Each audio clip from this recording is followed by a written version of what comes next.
One part. It started with a simple plan, an overnight fishing trip to the secluded Green Hollow Lake. My friend Kyle and I had been itching to escape the monotony of work, and a fishing trip seemed like the perfect way to unwind. Green Hollow had a reputation among anglers. It wasn't just the large bass or pike but the eerie tales of mist rolling over the water, swallowing everything in its path. Most dismissed it as campfire fodder, but I'd be lying if I said I hadn't felt a twinge of unease when we picked it. We left Friday afternoon, loaded with rods, tackle, and a cooler full of drinks. The drive was uneventful, the late summer sun casting golden hues across fields and treetops.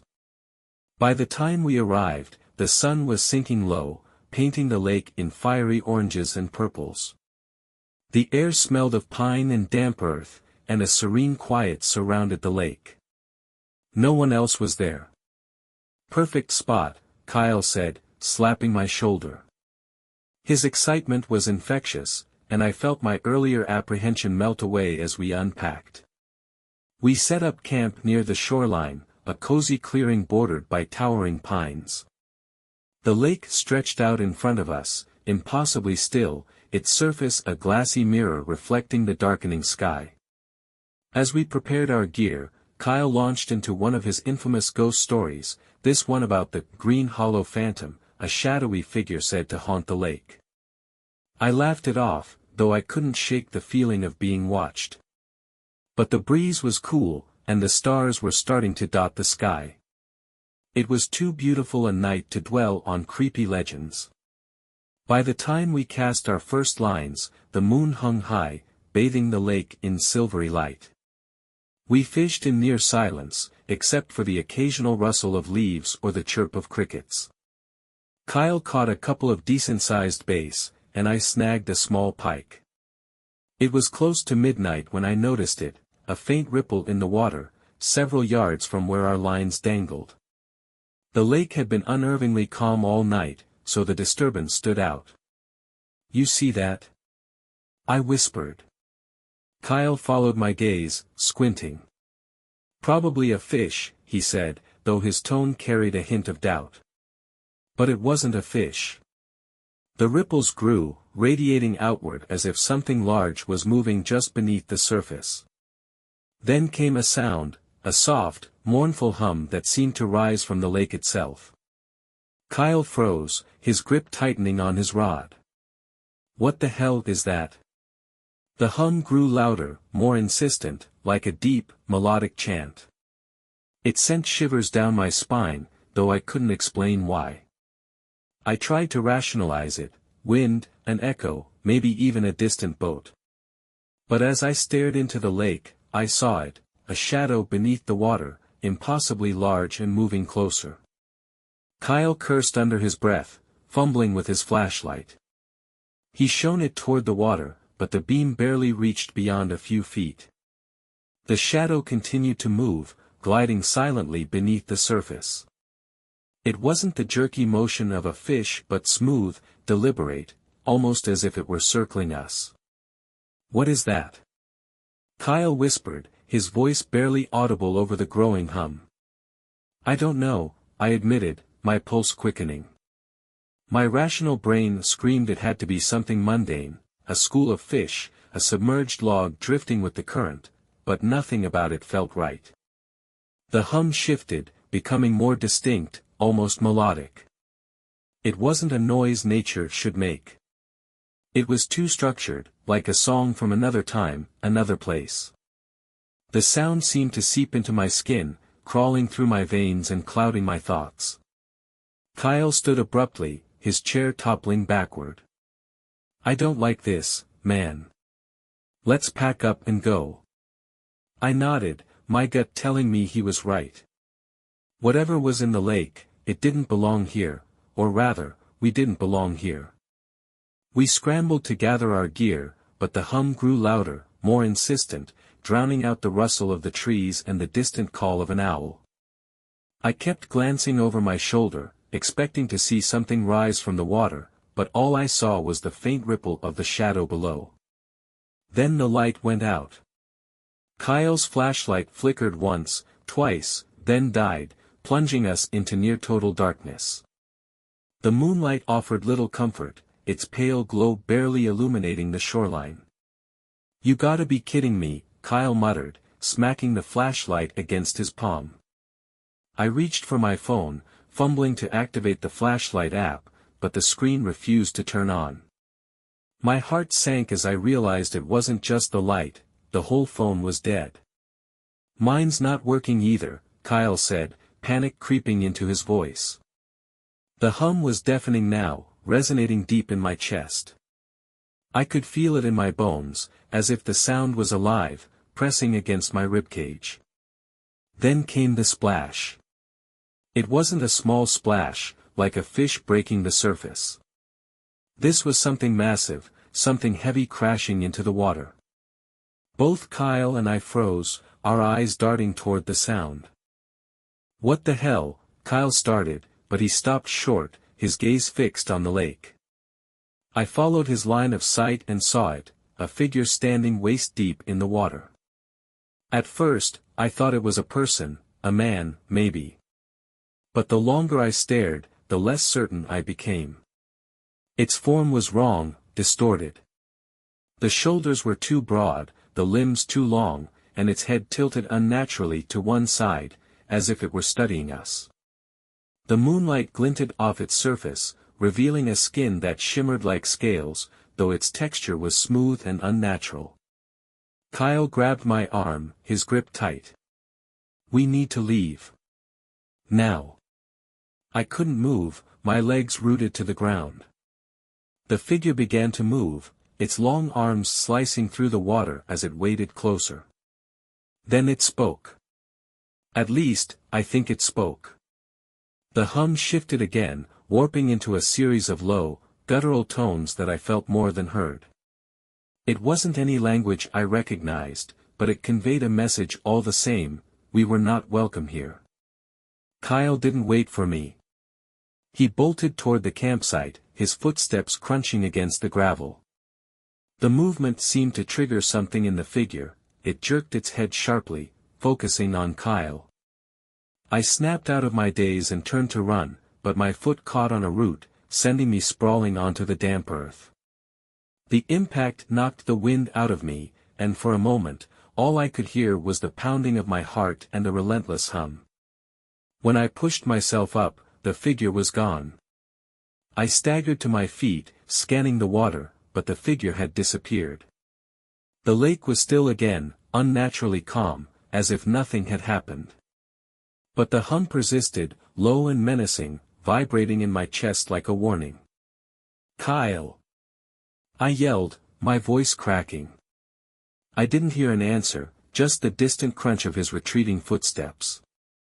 My legs finally obeyed, and I sprinted toward the campsite. My breath came in ragged gasps, my ears straining for any sound of pursuit.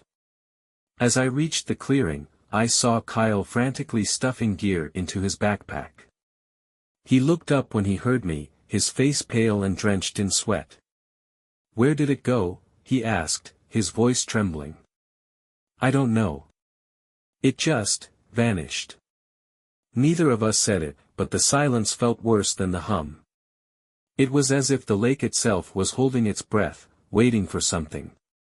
We packed up in record time, throwing things haphazardly into bags and shoving them into the trunk of Kyle's car. The hum had quieted, but the tension in the air remained, thick and suffocating. As Kyle started the engine, the headlights illuminated the path leading away from the lake. Relief washed over me as we drove, the campsite fading behind us. But then I noticed something in the rearview mirror. A shape. It was standing at the edge of the water, barely visible in the red glow of the taillights. The figure watched as we left, its head tilting unnaturally, just as it had before. "Kyle, drive faster," I said, my voice shaking. He didn't need to be told twice. The car roared down the dirt road, bouncing over potholes as we put as much distance as possible between us and that cursed lake. We didn't stop until we reached a small gas station on the highway, the neon sign flickering like a beacon of safety. Inside, under the fluorescent lights, everything felt surreal. We looked at each other, both struggling to process what had just happened. "You saw it, right?" Kyle finally asked, breaking the silence. I nodded. "Yeah. I saw it." We didn't talk much after that. There was nothing to say that could make sense of what we'd experienced. That night, I couldn't sleep. Every time I closed my eyes, I saw the figure standing in the lake, its distorted body glinting in the moonlight. The hum still echoed faintly in my ears, a haunting melody that refused to leave. Weeks later, I tried researching Green Hollow Lake, hoping to find an explanation. There were stories, legends of a guardian that protected the lake, punishing those who dared to stay too long. Some said it was a spirit of the water, others claimed it was something far older, far darker. Kyle and I never went back to Green Hollow. In fact, I haven't been fishing since. But sometimes, late at night, I hear that hum again. Faint, distant, but unmistakable. It's like the lake is calling me back. Part 2. It was supposed to be just another fishing trip, the kind I'd done dozens of times. Blackthorn Pond wasn't anything special, a quiet, out-of-the-way spot surrounded by thick woods. The locals called it the bottomless pond, a nickname that was more poetic than factual. Still, I'd heard rumors about it for years, strange lights at night, whispers that carried over the water, and the occasional story about someone disappearing that I didn't put much stock in ghost stories. Fishing was about peace and quiet, and Blackthorn was perfect for that I went alone, as I often did. The sun was low by the time I arrived, casting long shadows across the forest. The pond lay ahead, its surface dark and glassy, reflecting the trees like a sheet of black ice. I parked my truck near the trailhead, grabbed my gear, and set off toward the water. The air grew cooler as I approached the pond, and a faint breeze stirred the leaves. It was eerily quiet, no chirping birds or rustling animals, just the occasional creak of the trees swaying in the wind. That I found a good spot near the water's edge, an old wooden dock half submerged in the muck. It looked like it hadn't been used in years, but it was sturdy enough. I set up my chair, cast my line, and settled in, letting the silence of the forest envelop me. The first hour passed uneventfully. I caught a small perch, then another. I wasn't here for a big haul, just the solitude. But as the sun dipped below the horizon and the sky turned a dusky orange, I noticed something odd. A faint ripple disturbed the surface of the pond, about 20 yards out. At first, I thought it was a fish, but the ripples didn't spread like they should. Instead, they moved in a slow, deliberate pattern, circling a single point. Curious, I leaned forward, squinting at the water. There was nothing there, just the dark surface reflecting the deepening twilight. The ripples continued, though, growing wider and more erratic. That I told myself it was just a fish, a big one, maybe, but I couldn't shake the feeling that something was wrong. The air felt heavier, the quiet of the forest pressing down on me. Then I heard it. A faint splash, barely audible over the stillness. It came from the same spot where the ripples had been. I scanned the water, my heart pounding. For a moment, everything was still, and then I saw it, a shape just beneath the surface, darker than the water around it. It was hard to tell what it was, round, maybe, and unnervingly large. My breath caught as it began to rise, the water streaming off it in rivulets. The shape broke the surface, and I realized with a jolt that it wasn't an object. It was a head, pale and featureless. It hovered just above the water, its smooth surface glinting in the last light of the sun. That I froze, my mind struggling to process what I was seeing. It didn't move, didn't make a sound. It just floated there, staring, or at least, I thought it was staring. Then, slowly, it began to sink back into the water. I stayed frozen on the dock, my breath shallow and heart pounding. The pale head disappeared beneath the surface, leaving only a cluster of ripples that radiated outward until the pond was still again. That I wanted to tell myself I'd imagined it, that my mind was playing tricks on me in the fading light. But the cold, sinking feeling in my gut wouldn't let me. I grabbed my phone to snap a picture of the water, hoping to capture some evidence, but my hands trembled so badly that I nearly dropped it into the pond. The screen flickered to life, but before I could aim it, the phone shut off. "What the?" I muttered, tapping the screen uselessly. I'd charged it before I left, but now it was completely dead. A chill ran down my spine. Something wasn't right. I packed up my gear as quickly as I could, my eyes darting between the pond and the woods behind me. Every rustle of leaves or snap of a twig made me jump, but the forest remained still. I was about to leave when I heard it, a low, rhythmic splashing, like someone wading through the water. The sound grew louder, coming from the far side of the pond. My instinct screamed at me to run, but I couldn't tear my eyes away from the water. The splashing stopped, and then I saw them point. Two more heads broke the surface, identical to the first, pale, featureless, and impossibly smooth. They floated there, perfectly still, like buoys marking something below. I backed away, my foot catching on a loose plank of the dock. The sharp crack echoed across the pond, and the heads turned toward me. There were no eyes, no features at all, but I felt their gaze like a physical weight, pressing against my chest. My breathing quickened, and I stumbled back, nearly falling into the water. "Who's there?" I shouted, my voice shaky. The heads didn't move. Then, without warning, they began to drift toward me, gliding across the surface with unnatural smoothness. I dropped everything, my tackle box, my chair, even my fishing rod, and bolted for the trail. Branches whipped against my face as I ran, the sounds of splashing growing louder behind me. I didn't dare look back. The forest felt darker, the trees closer, as if the woods themselves were trying to trap me. My foot caught on a root, and I went sprawling, scraping my hands and knees on the rough ground. I scrambled to my feet, but the splashing had stopped. I turned, my chest heaving, and saw nothing but darkness.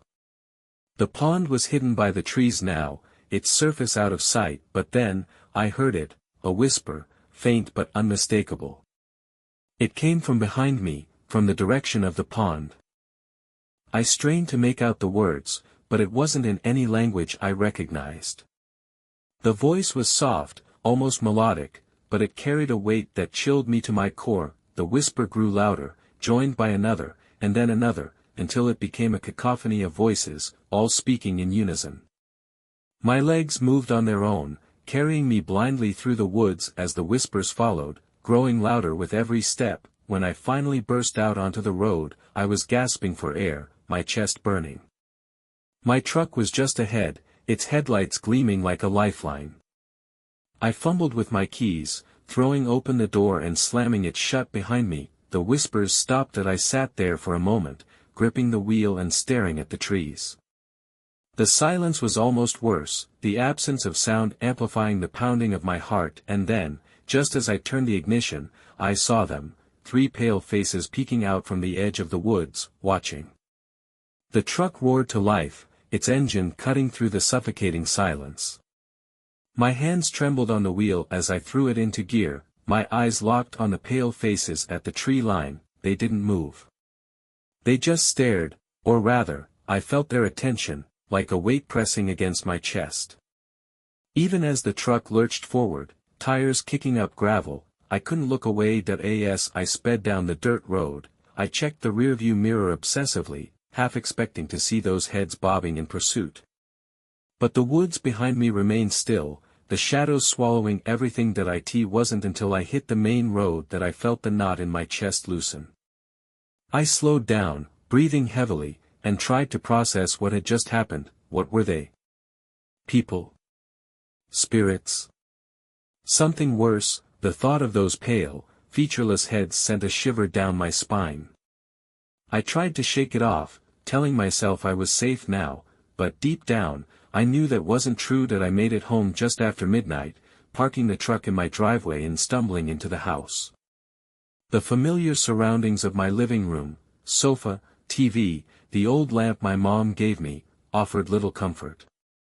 The silence felt heavy, unnatural, and every creak of the floorboards set my nerves on edge that I grabbed a beer from the fridge and downed it in a few gulps, hoping it would calm my nerves. It didn't. That I couldn't stop replaying the events of the night in my head, the ripples, the whispers, those heads. They weren't human. They couldn't be. When I finally went to bed, I left all the lights on. That I woke in the middle of the night to a sound I couldn't place. It was faint, almost imperceptible, but it tugged at the edges of my consciousness. I sat up, my heart racing, and strained to listen. There it was again, a soft tapping. That it was coming from the window. My stomach churned as I turned to look. The blinds were down, but the tapping continued, steady and deliberate. That I slid out of bed and crept toward the window, each step feeling like a mile. My hands trembled as I reached for the blinds, hesitating for a moment before pulling them back. There was nothing there. That I exhaled, the tension in my chest releasing slightly, but the relief was short-lived. As I turned away, I caught it, movement in the corner of my eye. That I whipped around, and there it was, one of the heads, peering at me from the edge of the yard. That it hovered just above the ground, its pale surface glinting in the moonlight. My breath caught in my throat as another appeared beside it, and then another, until there were three. That they didn't move, didn't make a sound. But then the whispers began. They were faint at first, like a distant breeze, but they grew louder, more insistent, until they filled the room. I clamped my hands over my ears, but it didn't help. The whispers were inside my head, burrowing deep, twisting my thoughts into incomprehensible shapes. That I stumbled back, crashing into the wall as the room spun. The whispers grew deafening, overlapping into a cacophony of voices, each one speaking a language I couldn't understand but somehow felt I should. Then, just as suddenly as they began, they stopped. That I opened my eyes, my chest heaving, and saw that the heads were gone. The yard was empty, the silence oppressive. That I didn't sleep for the rest of the night. That it's been weeks since that night, and I haven't been back to Blackthorn Pond. I haven't even picked up a fishing rod. But sometimes, late at night, I hear it again, the whispers. They come from just outside the window, soft and inviting. That I've stopped looking. Part 3. It was one of those fishing trips that came together on a whim. My buddy Trevor called me up one Friday afternoon, excited about a spot he'd found off the beaten path, a place not marked on any official map, known only through whispers at the local bait shop. They call it Deadman's Bend, he said, his voice crackling through the phone. That I laughed. Seriously? That's what sold you on it? You don't get it, man, Trevor replied. They say the fish there are monsters, biggest catfish you'll ever see. Hardly anyone goes out there, so they're just waiting to be caught.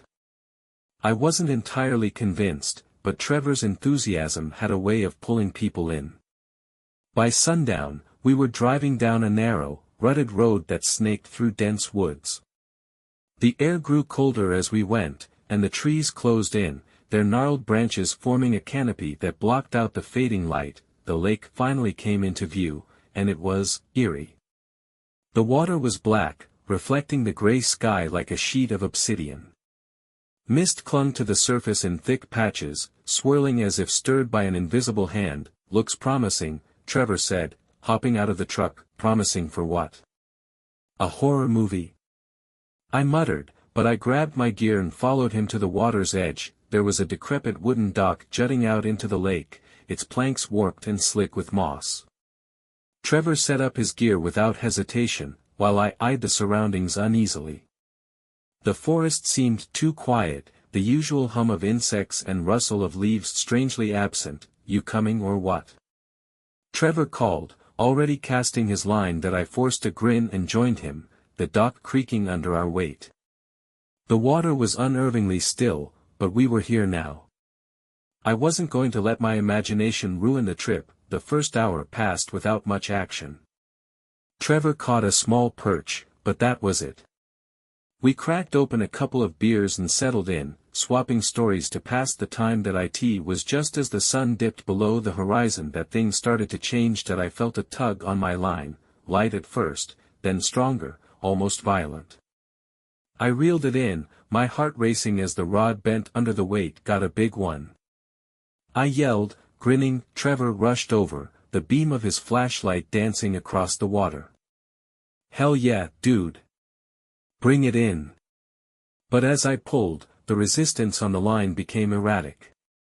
It wasn't the steady pull of a fish, it was jerky, almost like something was fighting to free itself. Then it stopped, the line went slack, and I staggered backward, nearly losing my balance. "What happened?" Trevor asked. "I don't know," I said, reeling in the line. My stomach twisted as I saw what was on the hook. That it wasn't a fish. A bundle of cloth emerged from the water, dripping and tangled in weeds. I pulled it closer, my hands trembling. "Dude, what is that?" Trevor asked, his voice shaky. The cloth unfurled as I laid it on the dock. It was old, tattered, and stained with something dark. Inside was a cluster of small bones, tied together with string and smeared with what looked like dried blood. "That's some kind of animal, right?"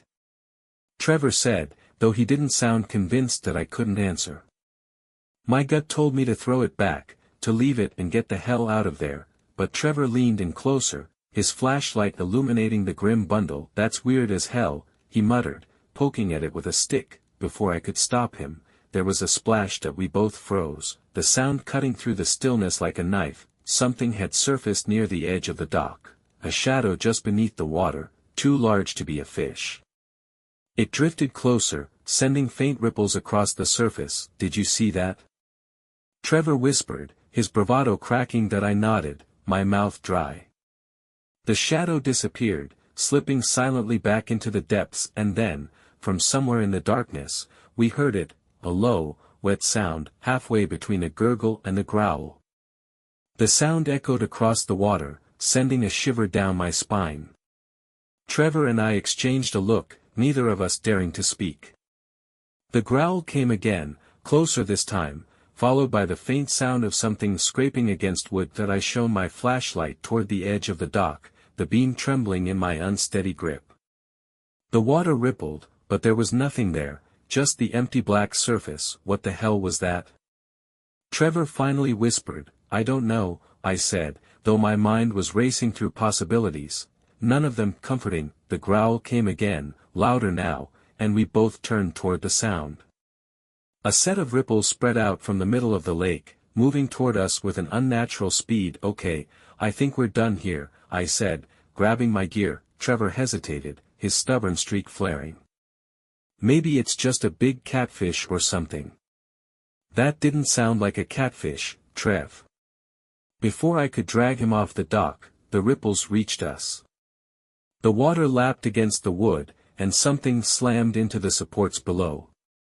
The entire dock shuddered, and Trevor nearly lost his balance. "Time to go," I shouted, yanking on his arm. That we scrambled back toward the shore, the dock groaning under our weight. Just as we reached solid ground, a loud splash erupted behind us. That we spun around in time to see something break the surface, a shape too large and misshapen to be a fish. It rose only partially out of the water, but what little we could see was enough to freeze me in place. The thing was slick and black, its skin glistening like wet tar. Long, spindly limbs ended in claw-like appendages that skimmed the surface, and its head was wrong. There were no eyes, no nose, just a gaping hole lined with jagged, uneven teeth. It let out another growl, deeper and more guttural than before, and began moving toward the dock, dragging its limbs through the water with horrifying ease. Trevor swore under his breath and bolted for the truck. I followed, adrenaline surging as I heard the scrape of claws on the wooden planks behind us. That we reached the truck and dove in, slamming the doors shut. Trevor fumbled with the keys, cursing as they slipped from his hands. "Hurry!" I shouted, watching the thing from the rearview mirror. It had reached the shore now, its grotesque body half emerging from the water. It moved with a sickening fluidity, its limbs bending in ways they shouldn't. The truck roared to life, and Trevor floored it, the tires spinning in the loose dirt before catching traction. We sped down the narrow road, the trees blurring into dark shapes on either side. But the thing wasn't done. That I glanced out the window and saw it, bounding through the woods parallel to the road. It moved faster than anything that size had a right to, its clawed limbs tearing through the underbrush. Faster. I yelled, gripping the door as the truck bounced over a pothole. Trevor didn't need to be told twice.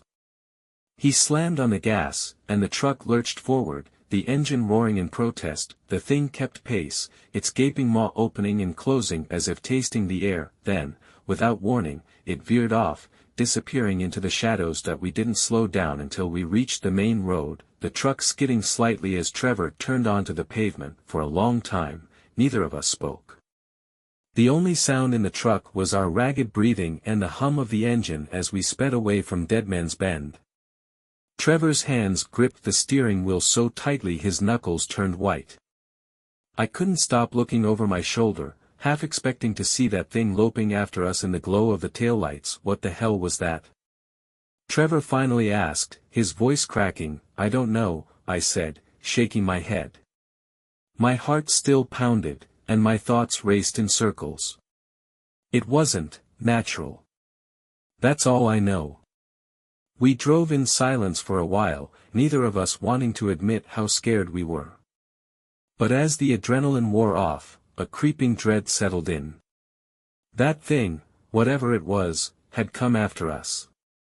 It had wanted something or someone. Do you think it's still following us? Trevor asked, glancing at me nervously. That I didn't answer. I didn't want to say what we were both thinking. It could be anywhere. When we reached Trevor's place, I didn't want to get out of the truck.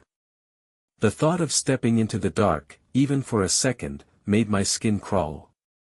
Trevor must have felt the same because he sat there for a moment, gripping the keys and staring at his house. You want to crash here tonight? He asked, finally breaking the silence. Yeah, I said, my voice barely above a whisper. That we went inside, locking every door and window behind us.